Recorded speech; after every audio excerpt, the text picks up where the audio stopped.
الأهلي بكرة هيلعب إنتر ميامي، ماتش قوي، ماتش صعب. بداية كأس العالم للأندية 2025.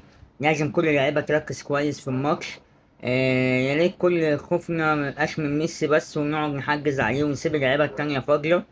في مكسب كبير لينا إن جوردي ألبا مش هيلعب. جوردي ألبا أكتر تالت أعلى لاعب صانع أهداف، وبيعمل لينك أب مع ميسي بطريقة مرعبة. الاتنين بيدوا لبعض باصات وبيدوا لبعض أسيستات، فدي ميزة للأهلي.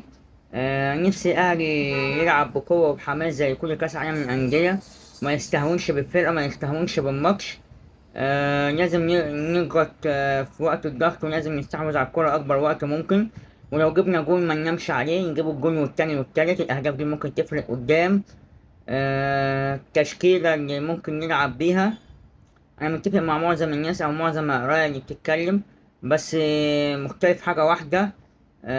هو طب تعالى نقول التشكيلة الأول. محمد شناوي في حراسة المرمى، أشرف داري وبيكهام بيقولوا عليهم، أنا ماشي متفق مع حاجة زي كده، وممكن كمان أقول ياسر إبراهيم وبيكهام يبقى أحسن.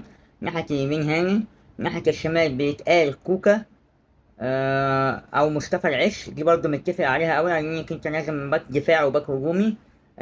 محمد هاني هو الهجومي، والعش هو اللي يبقى دفاعي، هيقفل برضه على ميسي عشان يجي من ناحية اليمين.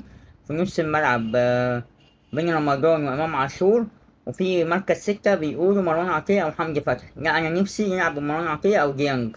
لازم حد استمراري في نص الملعب كساحة ألغام، يدمر هجمات الخصم، يعرف يجري ورا الكورة. حمدي فتحي آخر فترة بقاله كذا سنة بيلعب تمانية، ما بيلعبش ستة، وما عندوش الحتة الدفاعية دي قوي، فنفسي مروان عطية أو ديانج، دي أول حاجة مختلف فيها. تاني حاجة مختلف فيها برضه في الدفاع، بيكهام أنا عارف حاجز مكانه. بس بيقولوا أشرف داري، أنا مش عايز أشرف داري ولا العيش، عايز ألاعب ياسر إبراهيم. اتنين تمانية ماشي تمام فيها، إمام عاشور ومحمد علي بن رمضان. الأجنحة تريزيجيه أساسي، وسام لو جاهز، لو مش جاهز هلعب بجراديشار. والناحية اليمين بيقولوا طاهر، أنا نفسي ألعب بزيزو، لأن زيزو معاه ميزة حلوة جدا اللي هي عرضيات. أنت مش ضامن العرضيات هتجيلك إمتى والكورنرات هتجيلك إمتى، فأنت ممكن يجيلك في الشوط أوي كذا كورنر، أنت المفروض تستحوذ بيهم أو تعرف تجيب منهم أجوان عن طريق زيزو. رفعاته كويسة، حتى إن هو بيعرف يرفع كور كتير من الثبات أو من الحركة. الميزة دي مش عند طاهر، وبرضه عنده الحتة الدفاعية اللي عند طاهر. فنلعب زيزو نبتدي بيه بما إنه هو فت 100% وجامد وجاهز، فنفسي نلعب زيزو. يبقى كده التشكيلة من وجهة نظري بغير كلام اللي بيتقال، من وجهة نظر الشناوي ياسر إبراهيم، عشان عنده خبرة وعنده يعني استمرارية المباريات وكده. ياسر إبراهيم وبيكهام.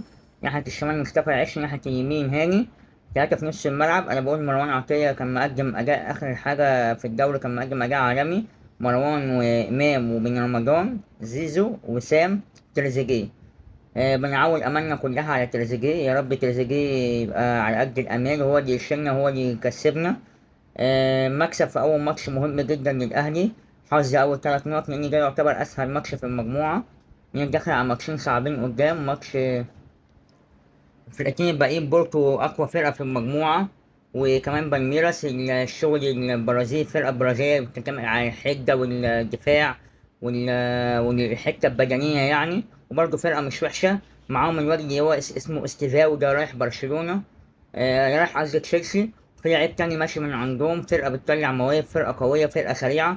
فأنت لازم تخطف الفوز في أول ماتش، وهي كمان هيديك دفعة معنوية لقدام. حتى لو خسرت ماتش مع بالميراس او ماتش بورتو، يبقى معاك برضه ميزه تقدر تتعادل في اخر الماتش، تعرف تحاول تصعد. ريبيرو جاي خايف منه، اول ماتش ليه. لسه جاي الفرقه من قريب. آه بس يعني توقعاته الامال عليه عاليه، بيعرف يلعب كره استحواذ، بيلعب كره هجوميه اللي هي هويه الاهلي. لازم نركز كويس، مبقاش عندنا هفوات دفاعيه. آه الميزة اللي عند الأهلي اللي هو إن الدكة قوية، أنت لو عندك حلول على الدكة تقدر تنزل أي حد من على الدكة، سواء الأجنحة أو المهاجم أو في نص الملعب، حتى الدفاع عندك قوي. أنت ممكن مثلا لو أنت خسران فرق جون ولا فرق جونين، تقدر تطلع العش وتنزل مكانه حد هجومي زي الدبيس مثلا وتلاعبه. آه بس كده، أتمنى نكسب إن شاء الله. توقعاتي للمباراة هنكسب 3-1. توقعاتي للمباراة هنكسب 3-1 إن شاء الله، بقى قدام تريزيجيه وسام أبو علي وإمام عاشور. والماتش ده هيبقى هو الدفعة المعنوية بتاعتنا والدفعة بتاعت المجموعة وأول 3 نقط. انتر ميامي كويس ومعاهم ميسي، بس دفاعيا مش أقوياء. اتنين قلوب الدفاع بيرتكبوا أخطاء عالية جدا. حتى لسه سامع عمر عبد الله محلل الكروي بيقول هما جايبين 37 هدف بس داخل مرماهم 27 هدف. فدي إحصائية قوية جدا بتعرفك إن هما دفاعهم مش حلو ونص ملعبهم مش حلو.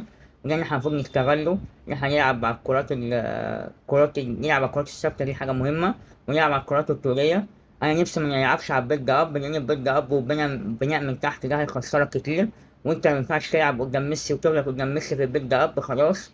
نفسي ما نرتكبش أخطاء كتيرة. ارتكاب الأخطاء دي بالنسبة لميسي هي ضربات جزاء. فلازم ما نرتكبش أخطاء كتيرة قدام المنطقة 18. يا رب وفقنا، الماتش يبقى قوي. لو عجبك الفيديو متنساش تعمل لي لايك وسبسكرايب وتعمل شير للفيديو ده. سلام، يا رب النصر للأهلي.